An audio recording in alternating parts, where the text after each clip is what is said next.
We're looking at what we started last week, detours. That is problems that come in our life, or sometimes opportunities. But anything that is a detour from just the direction you're going, the life you're living, the path you're on, and there's suddenly a detour, that's what we're talking about tonight. I read a story of a man who was driving and came upon a wreck on the highway. And he barely moved at all and became frustrated, sitting there waiting for all the traffic to clear up so he'd go on.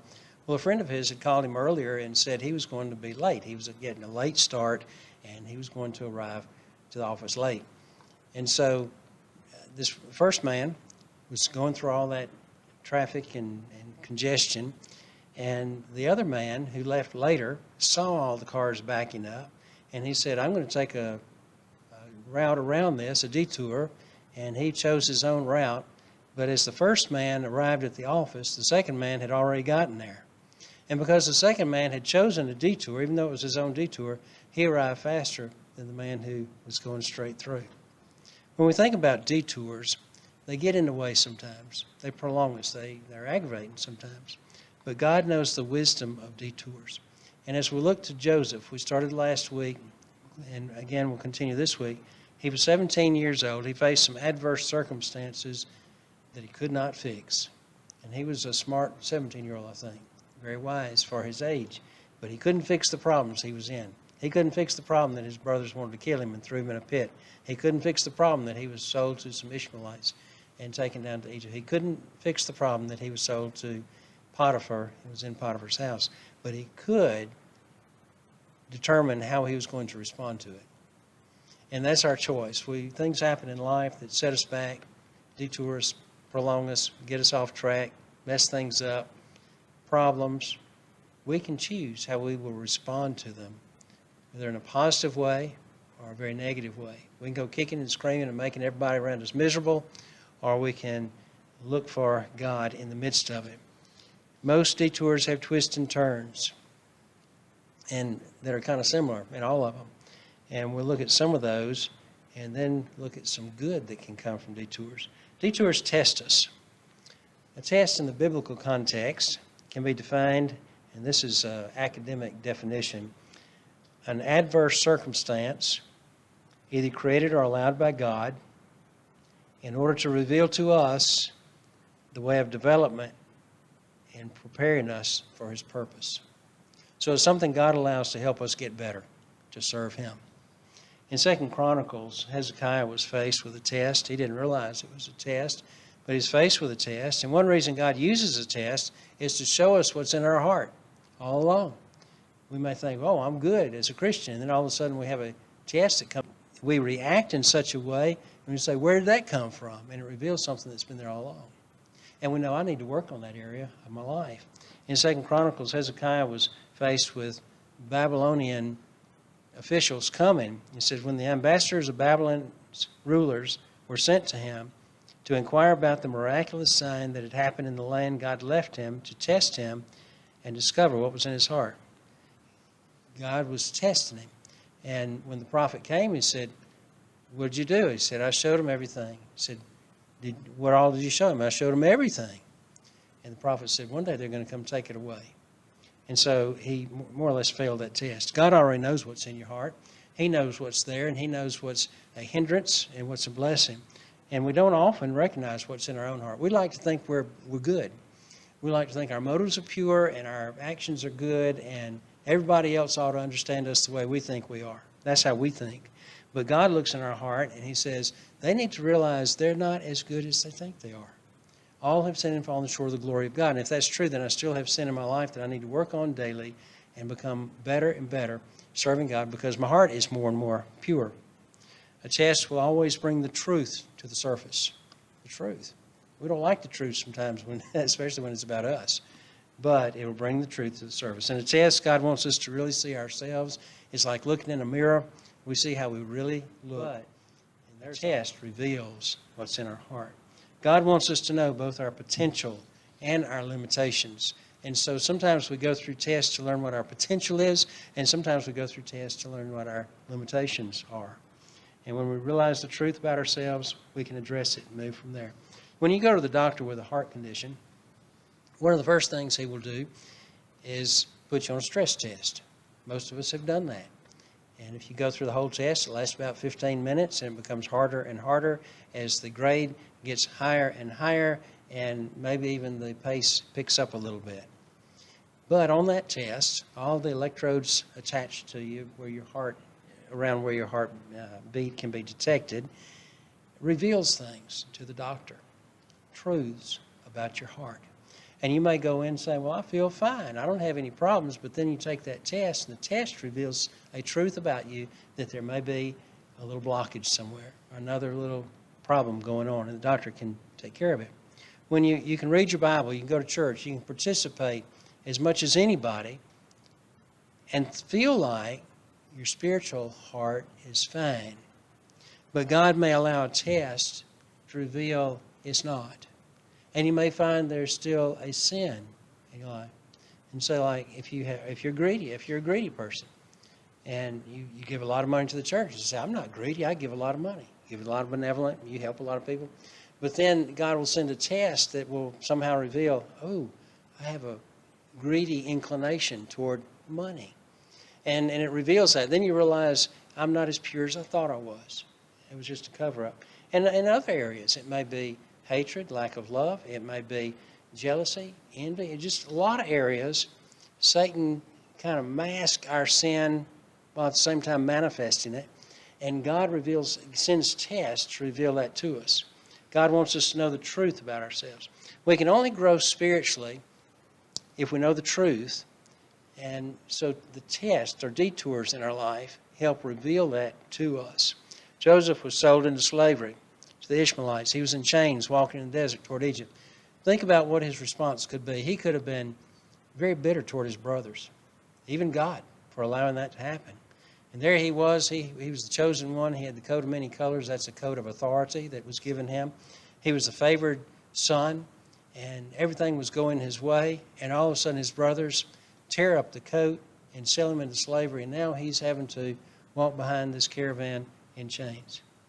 He could have been very angry and grown bitter toward his brothers.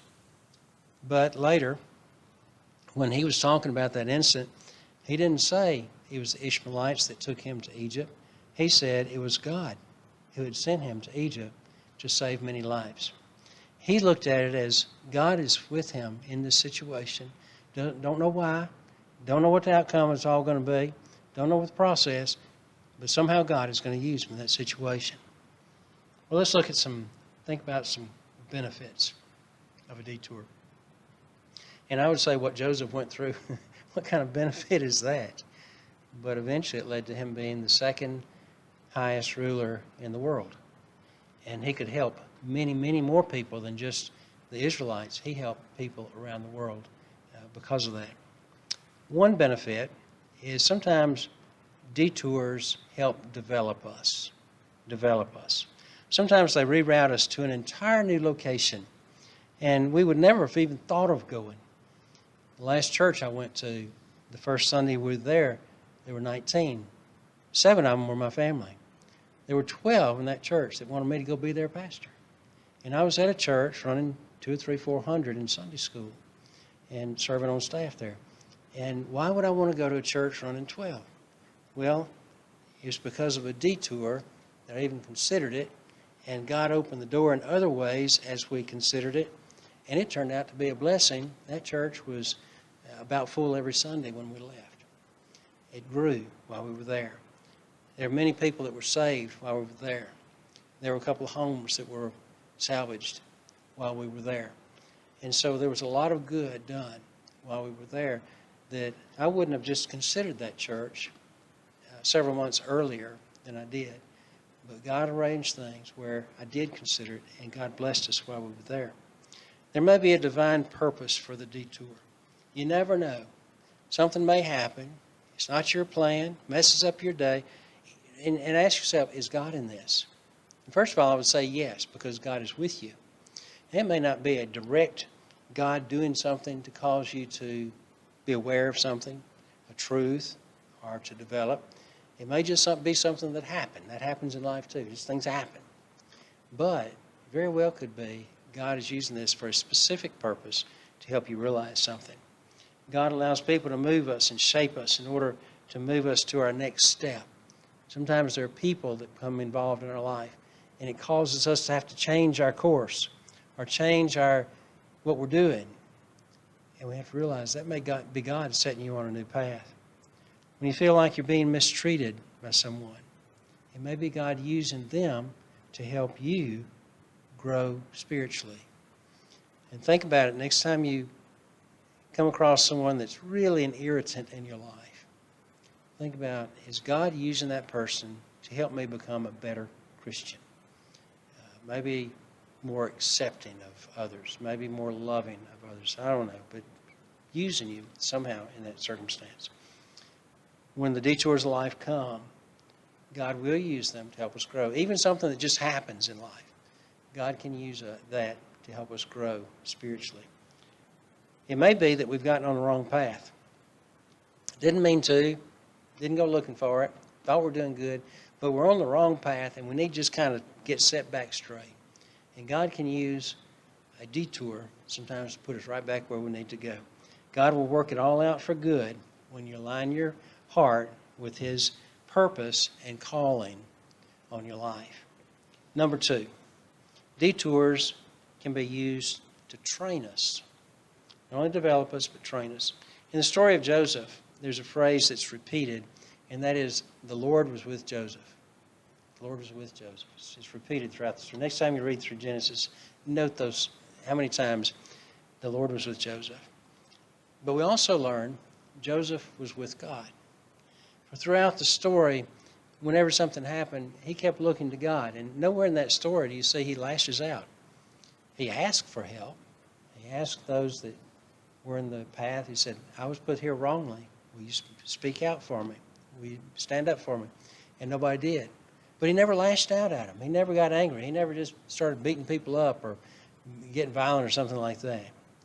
Joseph did not allow the circumstance that he was in to change his relationship with God. It was always good.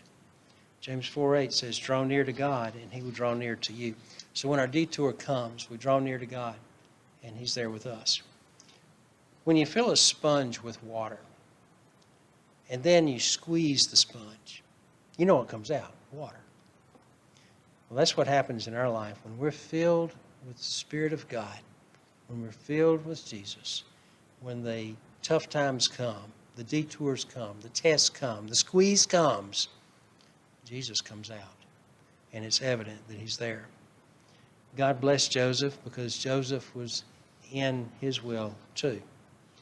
So if you're full of feelings of revenge or anger or spite, remember God won't be able to use you in such a great way. I think He can use us by the hardest maybe, but not like He'd like to.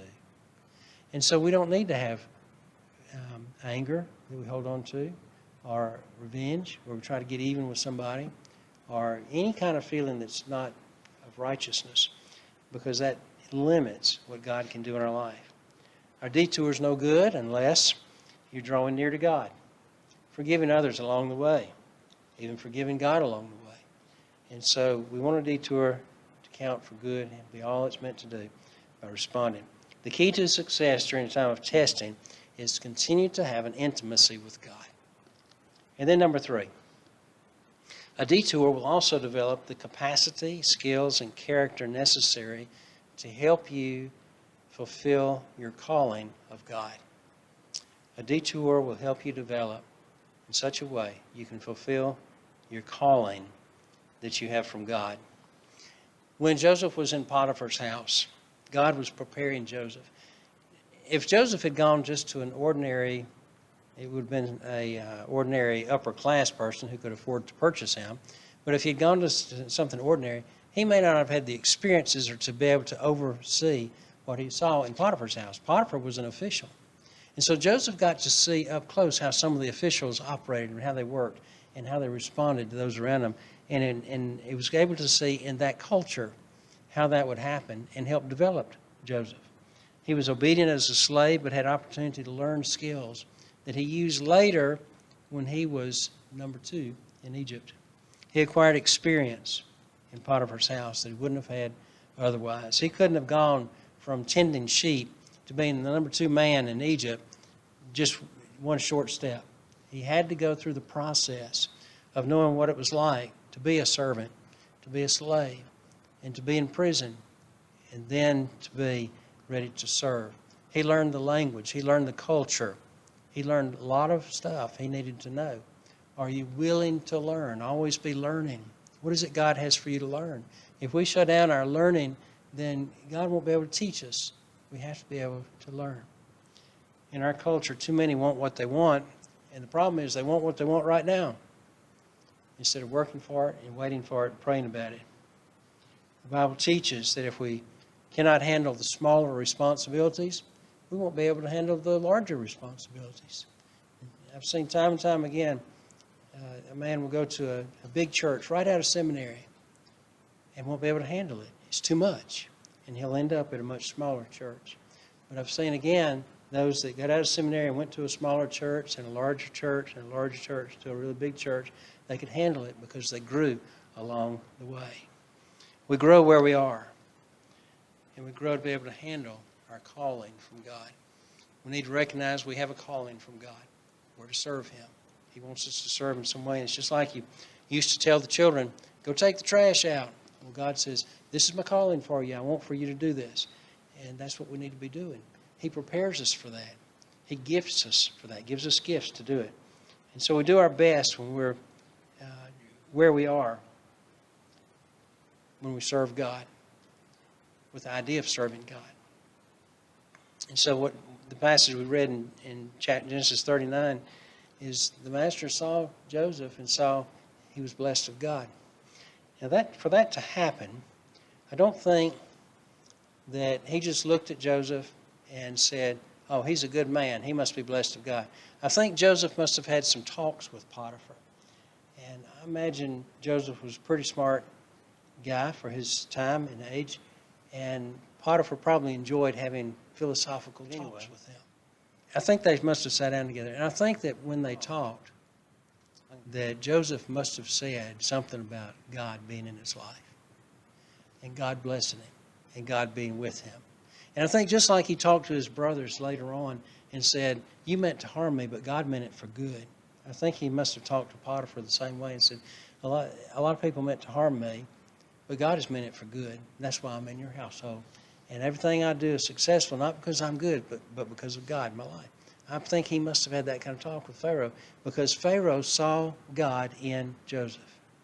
And he saw that God was blessing everything that Joseph touched. And so Potiphar put him in charge of his whole household. It was, again, a training time, preparation. We need to remember that our call from God is important, but the journey to get there is important also. If I waited until I was here at this church to say, this is where I'm going to serve God, I would have wasted 40 years. And along the way, those that I had a chance to lead to the Lord, maybe they wouldn't have been saved along the way if I was waiting for the right church, the right moment. But it was the path here. And it was serving God on the journey, sharing Christ with people on the way. All of that made a difference, and all of that was part of God's calling. I like the new BSU director here. He was talking about how he became the BSU director, and he said before he was the BSU director, he and his wife were looking for a town to live in and where to get a job. He said they looked at Clinton, Mississippi, because it was a college town. And he got a job there because it was a college town. And they began working with college students because that was what they felt called to do. And he was already working with college students just on his own when he got called to be the BSU director. And so I really like that he was already doing college ministry before he got the job. He didn't wait to get it to do that ministry. And too many times I hear people say, well, when I get on the mission field, it'll be different. It's not. It's going to be harder on the mission field than it is right around us. It's harder to witness to people you don't know than it is to your own family. And we need to keep that in mind. Satan wants us to think otherwise, but we need to serve where we are. The path where we're going is part of the call of God. And then number 4, detours can come in the form of a temptation. Sometimes they're in the form of temptation. It's not always you have a little fender bender. It's not always all your appliances broke down the same day. It's not always that you lost your good job. It's not always the house burned down. Sometimes it's just a temptation. And Satan knows where to tempt each of us that he knows can make us stumble the fastest. Well, for Joseph, he faced a temptation with Potiphar's wife. She liked the looks of Joseph. He was athletic looking. He was young. And in that culture at that time, promiscuity was abundant and accepted. And so she decided she wanted to have an affair with Joseph. And she tempted day after day after day, tempting him. But he said he could not do that because of his walk with God. And then second, because of his responsibility to Potiphar. If Joseph had been concerned about how unfair life had been and how he had been mistreated, he may have failed in this temptation. And sometimes we're that way. We think, well, it's just not fair. Everybody's been mistreating me. Everybody's got a better advantage than me. And everybody's better off than me. It's just not fair. And temptation comes and we submit to it and succumb and fail in that temptation because we think we deserve what we think we're getting with that temptation, whatever it is. Temptation is not the sin, but yielding to it is. And Satan uses temptation to move us away from the will of God. And every time we succumb to temptation and yield to temptation, we're taking a step away from the will of God in our life. And so we have to remember that. It's not like he zaps us as soon as that happens, but it puts us out of fellowship with him. It gets us out of his will. We may be missing an opportunity that he put us there for. Instead, we had a temptation to take over. When God sent Joseph to Potiphar's house, he knew Miss Potiphar was there at the time. So God knew the temptation was there, the possibility of it. But Joseph chose to remain close to God. There were many that needed forgiveness along the way that Joseph had to forgive. A temptation would have been to be angry and unforgiving, starting with his brothers, and then the Ishmaelites, and with Potiphar's wife, maybe some others in that household, and with Potiphar putting him in prison, and then the ones down there that didn't get him out, and the guard, and just on and on. That list could be long if he had anger in his heart. But he chose to forgive. He refused to be angry. Joseph demonstrated that he could be trusted under pressure.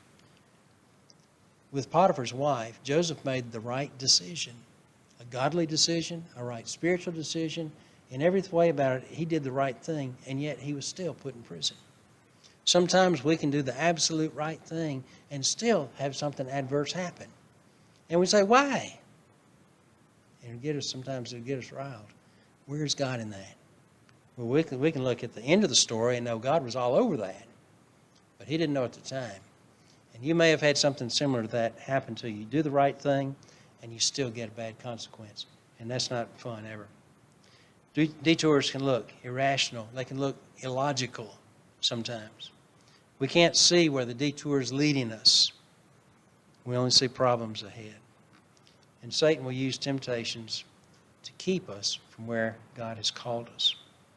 So, Joseph would never have requested a transfer to prison. It took a detour to get him there. First, he would never ask to be sold into slavery. It took him a detour. And then into prison. It took a detour. There are some detours we would not go on unless we were nudged and pushed by circumstances. And if you look at your life, there have been some in your life. All of us. You wouldn't have done that. You wouldn't have gone there. You wouldn't have known this if it hadn't been for some detour in your life. Since God uses the negative detours, don't get angry when they come. Just find God in that circumstance. Let go of grudges you have towards somebody.